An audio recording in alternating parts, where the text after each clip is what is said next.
እዚ ኣብ ምስሊ ትርእይዎ ዘለኹም ወዲ 54 ዓመት ሰብኣይ ትውልዲ ሃገሩ ሜክሲካዊ ኮይኑ ሽሙ ድማ ሮበርቶ ኢስኬቤል ካብሬራ ይበሃል። ከምቲ ኣብቲ ርእሲ ዝረኣኽምዎ ጽሑፍ ካብ ናይ ዓለምና ዘለዉ ደቂ ተባዕትዮ እቲ ብቑመትን ብርጉድን ዝዓበየ ብልዕቲ ዘለዎ ወዲ ተባዕታይ ኮይኑ ተቐሚጡ ኣሎ። ነውሓት ቁመት ብልዕቲ ናይዚ ሰብኣይ ፍርቂ ሜትሮ ወይ ድማ 50 ሰንቲሜትር እንትኸውን ርጉድ ድማ 18.9 ኢንች እዩ።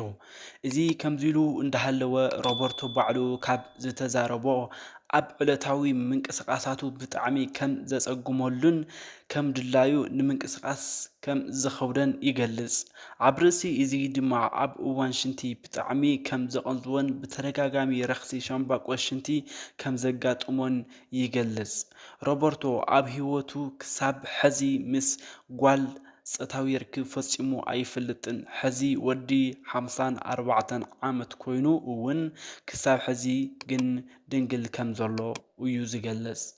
እቲ ጸገም ድማ ብልዕቱ ኣብ እዋን ጾታዊ ርክብ ድልው ናይ ምዃን ወይ ድማ ናይ ምግታር ብጣዕሚ እዩ ዝኸብዶ። ምኽንያቱ ሚዛኑ ከቢድ ስለ ዝኾነ ክእለየሉ ከም ዘይኽእል እዩ ዝገልጽ።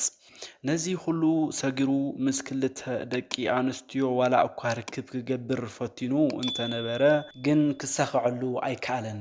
እታ ሓንቲ ብገንኣ ናብ ዓራት እንከይደየበት ብልዕቱ ምስ ረኣየቶ ካብቲ ገዛ ሃዲማ ከም ዝወፀት እንትገልጽ፣ እታ ካልአይቲ ድማ ናብ ዓራት ዋላ እኳ በፂሓ እንተነበረት ቃንዛ ክትፃወሮ ስለ ዘይከኣለት ግን ኣሕሚሙኒ ኢላ ኣቋሪፃቶ ከም ዝሃደመት እዩ ዝንገር።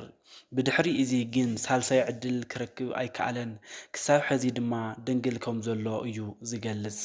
እዚ ኩሉ ምስ ኣጋጠሞ ብሰብ ሞያ ሓኻይም ብመጥባሕቲ ክቕንሶ ከም ዘለዎ ዋላ እኳ ተነጊርዎ እንተነበረ ሮበርቶ ግን ኣይፋለይን ከም ዝበለ እዩ ዝገልጽ። ምኽንያቱ እውን ይብል ሮበርቶ ካብ ዓለምና እቲ ዝዓበየ ብልዕቲ ወዲ ተባዕታይ ዝውንን ኣነ እየ። ስለዚ ድማ ክብረ ወሰን ዓለም ክምዝገብ ይደሊ እየ ይብል። እቲ ዝሐዝን ግን ዓለም ክሳብ ሎሚ ንሮበርቶ ኣፍልጦ ኣይሃወትን።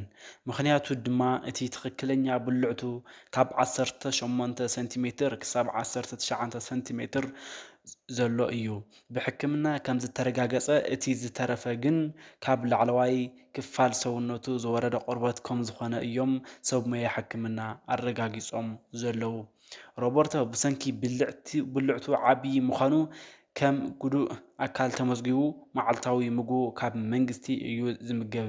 ዝኸበርኩምን ተኸታተልቲ ሰጋር ኣፕ ዩቲዩብ ቻነል ንሎሚ ዘዳለኽዎ ትሕዝቶ ኣብዚ ኣቋሪፀ ኣለኹ። ከምዚኦም ዝበሉ ኣገረምቲ ሓቅታትን ናይ ሶሻል ሚድያ ትምህርትታትን ንምስማዕ ነዚ ቻናል እዚ ሳብስክራይብ ይገበሩ። ሰናይ ቅንያት